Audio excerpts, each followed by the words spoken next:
Is there anything more terrifying in professional sports than the uncertainty of a lame duck season for a manager who just delivered history?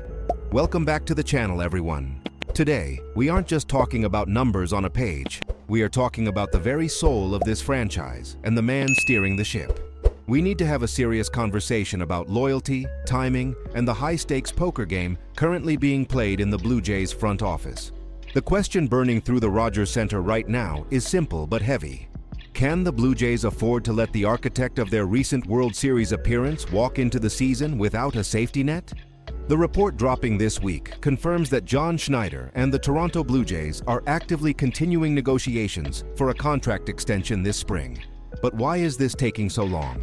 Let's set the stage properly because the context here is absolutely massive. We are talking about a manager who, just last autumn, exorcised demons that had haunted this city for over 3 decades. He led this team to its first World Series appearance in 32 years. Let that sink in.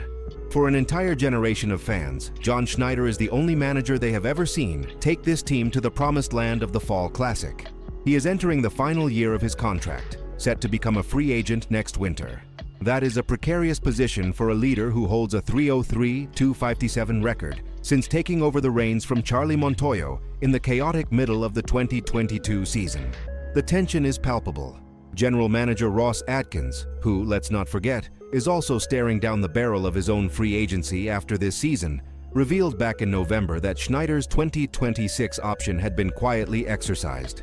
That was a band-aid, a temporary fix to stop the bleeding. But now, with spring training concluding and the real battles about to begin, the clock is ticking louder than ever. This is officially extension season, that brief frantic window before opening day where front offices try to lock down their core pieces. If they don't sign him now, they risk a distraction that could derail the entire 2026 campaign. Imagine the daily press conferences, the constant questions about his future after every single loss. It is a recipe for disaster that both sides seem desperate to avoid, yet the ink is still dry. Why? Because in modern baseball, success raises the price tag, and Schneider's stock has never been higher. To understand the gravity of this negotiation, we have to look backward before we look forward. We need to contextualize what John Schneider actually represents to this organization. He isn't just a hired gun brought in from the outside to fix a broken machine. He is a product of the system, a man who has grinded his way up through the minor league ranks, managing many of these players when they were just kids with big dreams in New Hampshire and Dunedin. When he took over in 2022, the team was listless. He injected a sense of urgency and aggression that was sorely missing.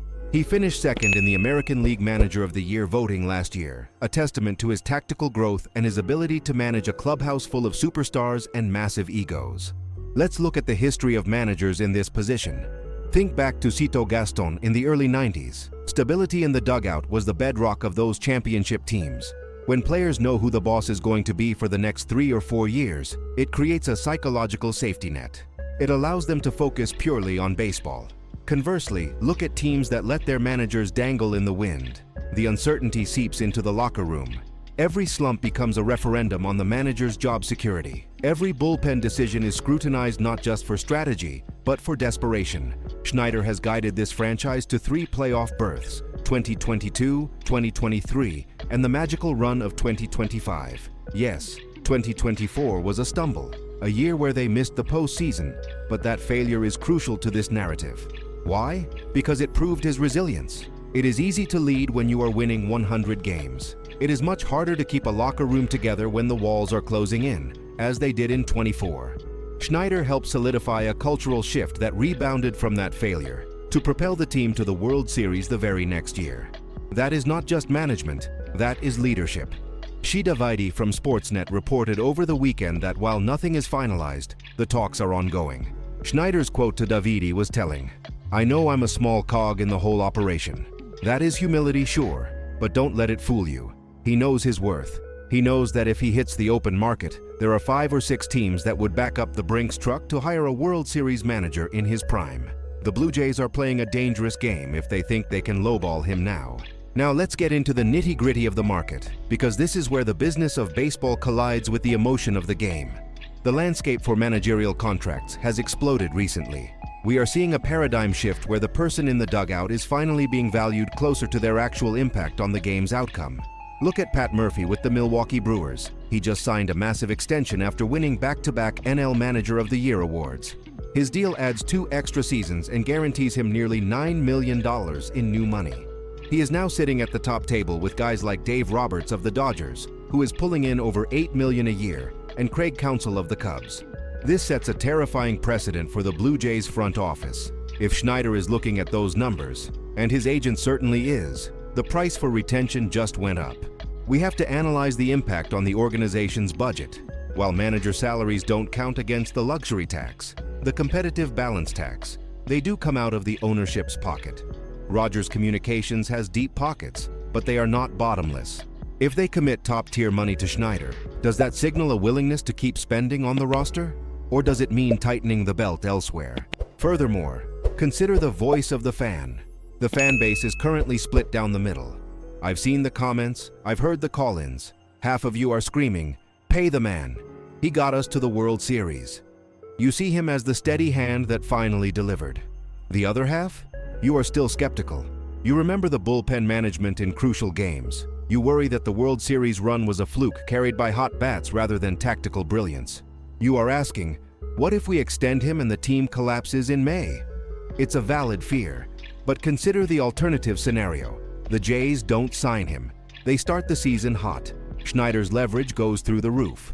Or worse, the team struggles. The lame duck narrative takes over. The media vultures circle, and the season implodes from the inside out. The chemistry of a clubhouse is fragile.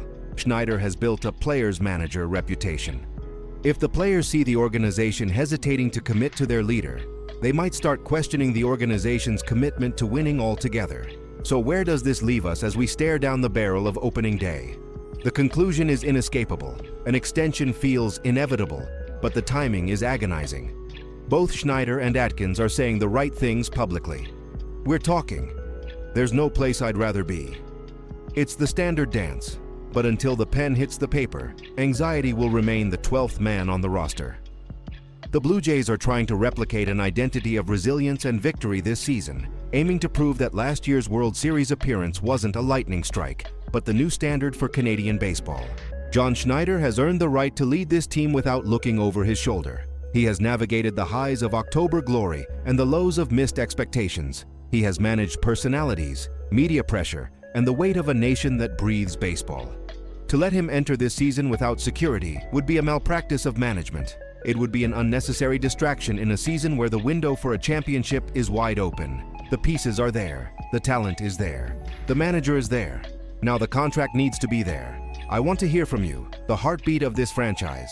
Do you think John Schneider deserves a top-tier contract like Pat Murphy or Dave Roberts? Or should the Blue Jays wait and see how the first half of the season plays out before committing millions? Is he the mastermind who will bring the trophy home? Or was he just along for the ride? Drop your thoughts in the comments below. Let's get a real debate going. Don't forget to like this video if you want the front office to wake up, and subscribe for more exclusive, deep dive coverage of our Blue Jays. Let's play ball.